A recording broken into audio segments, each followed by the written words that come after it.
Mukulike mukumulako okyali ku program abanoonya lubeera olunaku lwa mukaaga zibeera ssaawa 5 nga nze Mary Nambwayo ntuuse wamu ne munnange St. Patrick Kibirango kakati omwami ono gwe tubaleetedde olwaleero waliwo abantu abali mu mbeera eyo twagamba nti buli kika kya muntu wano kubanoonya tukyaniriza tukufunira oyo omuntu gwe weetaaga kati muli eyo famire mwina omuntu wammwe atawaanyizibwa mu kwogera tunulira omwana mulenzi ono osanga yoyo gwe mwaliyagalizza omwana ow'obuwala wammwe atudde ate tobulabira nti omwami ono yazimba takyali mu muzigo omusajja yazimba nga tasangika Kampala kuno kati omwana ow'obuwala ali eyo oba oyogera oba naawe toyogera wettanira omwana ow'obulenzi ono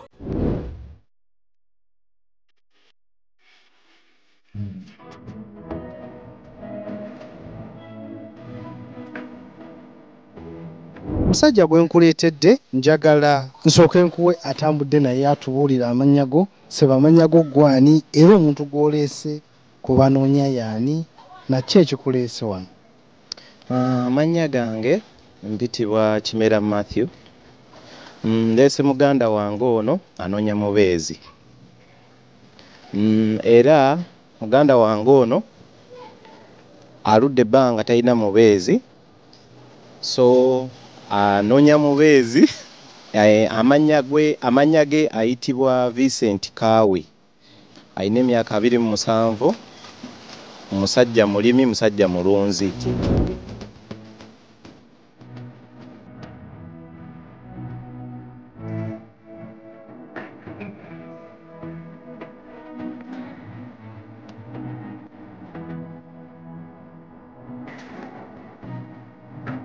Kaawe mwategedde mutya nti yeetaaga omubeezi?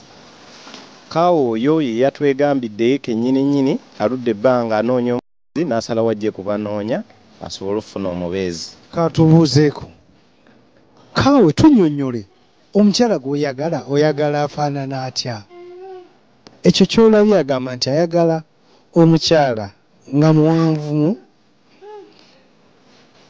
omumpi tamwetaaga ate omukyala ensonga za figa nazo azifaako nnyo agamba nti ayagala omukyala nga twaliyise Miss Kave agamba nti talinaayo mwana essaawa zino wadde nga yali yeetaaze okuba nti afunayo abaana naye kasooka atubuulire ba abaana yeetaaga bameka. Mukulu Vincent agamba nti abaana yeetaaga Katonda bamuwadde wadde nga ye yali yeetaaze okutandikira ku baana 4 kutuuka ku baana 6. Mpozi era kanzire kuunaamuleese. Embeera za Vincent ali atya mu bulamu bwe obwa bulijjo? Embeera za Vincent embeera ze nnungi ddala n'ebyobulamu buli kimu kyonna ali bulungi talina buzibu yadde n'akatono. Omwami oyo gwe mulaba musajja mulimi ng'era bwe batunnyonnyodde era agamba mu kyalo oyo ewakiso gy'alimira naye kasooka atubuulire bye ebyensimbi ayimiridde atya?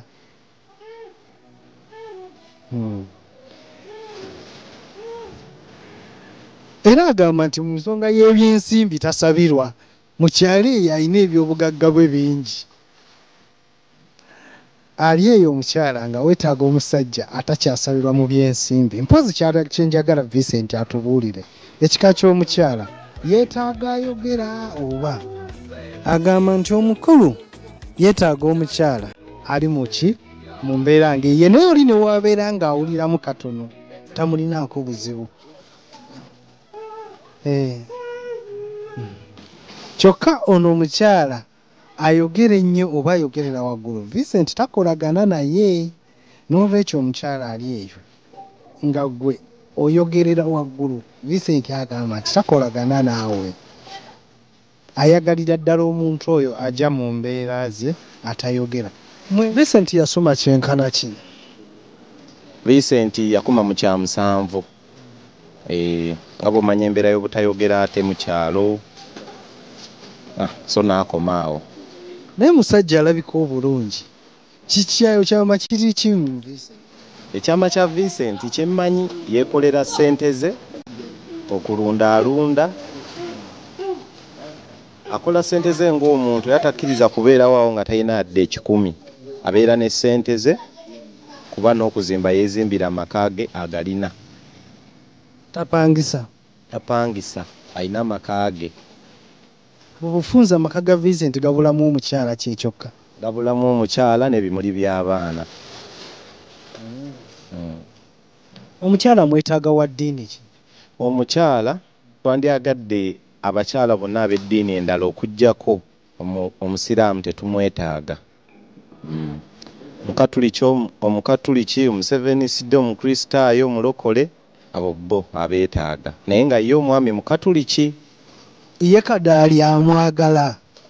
Ye nga ye nannyini mukyala basobola obyogerako nga bali babiri. Naye mu mbeera ye agamba takiinaako buzibu.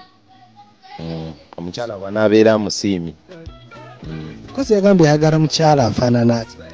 Ayagala omukyala nga muwanvu, nga mutono waggulu, nga wansi ayina akabina, omukyala nga ali chocolate, omukyala n'ekisookera ddala kyasinga okwagala omukyala nga ayina empisa. Ayagala nnyo omukyala nga ayina empisa. Omukyala emirimu gy'awaka. Omukyala nga amuyambako ku mirimu gy'awaka ng'era bw'omanya abaagalana. Ayagala omukyala nga ayina empisa, ng'omukyala atya Katonda. Ensonga z'omukwano ali atya? Ensonga z'omukwano azitegeeramu akatinitini. Azitegeeramu akatinitini kuba watuukidde okwetaaga omukazi. Ensonga z'omukwano alabika azitegeerera ddala. Mwe mumaze ebbanga ki nga mulaba nga omukwano alabika wagutegeera? Amaze emyaka 5 ng'ayagala mukazi, ng'anoonya mukazi. Kyova olaba ayagala gw'anaakwasaganya naye olulimi, enjogera nga y'emu, ebikolwa nga bye bimu. Alabika ng'omusajja omwejaasijaasi. Anti era munaye abantu abatayogera obamanyi era bwe batyo bwe babeera. Ate obuyonjo. Obuyonjo ayagalira kiddala kye bayita obuyonjo nnyo. Era tosobola kukeera ku makya wakaawe nga waddugala. Engoye buli kiseera abeera atukula.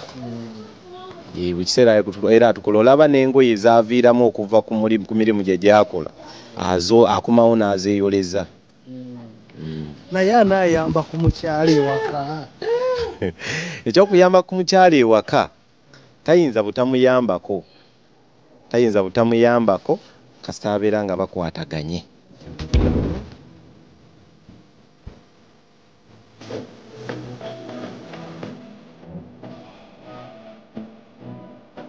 Vincent alina essimu.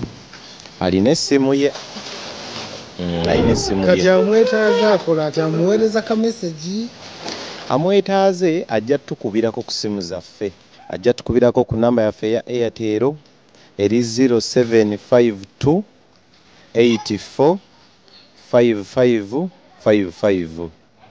Eya MTN eri 0773 42 48 72.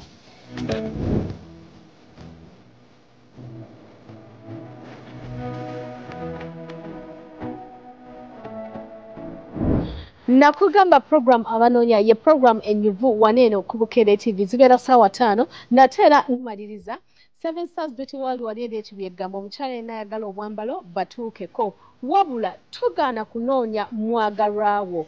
Kwata essimu otukubire ogambe nti Nambwa njagala mwagalwa ate togaana kulabikira ku TV kubanga oyinza okubeera nga budde bwebikubula. Wabula nze abatuusaako program abanoonya mbeera Mary Nambwayo naye nga sibeera nzeka mbeera ne munnange Nze Patrick Kibirango wabula nze nagamba nti buli Lwamukaaga tutambulira wamu ne bannaffe aba Georgina Gardens Kasozi Lubya waliyo biweyita ebinyirira mikwano gyange ogiri awo ani asobola mukwano gwange waliwo oli omukyala omuddugavu so mikwano gyange ogiri ku Georgina Gardens gendayo olye ekimere ekiwoomu weebake omulemu sauna gym n'ebirala ng'ebyo obisangayo naye ate teweerabira nti Jibka Fashions Kamukamu Plaza basement bebakola ku ndabika yange n'enkuba abalogo kulaba owakana bakuloga naawe abalogo baloga buli muntu kale bye bye. Omulabi waffe tukutegeeza nti obuvunaanyizibwa bwaffe mu pulogulaamu abanoonya bukoma kukwataganya n'abatalina baagalwa.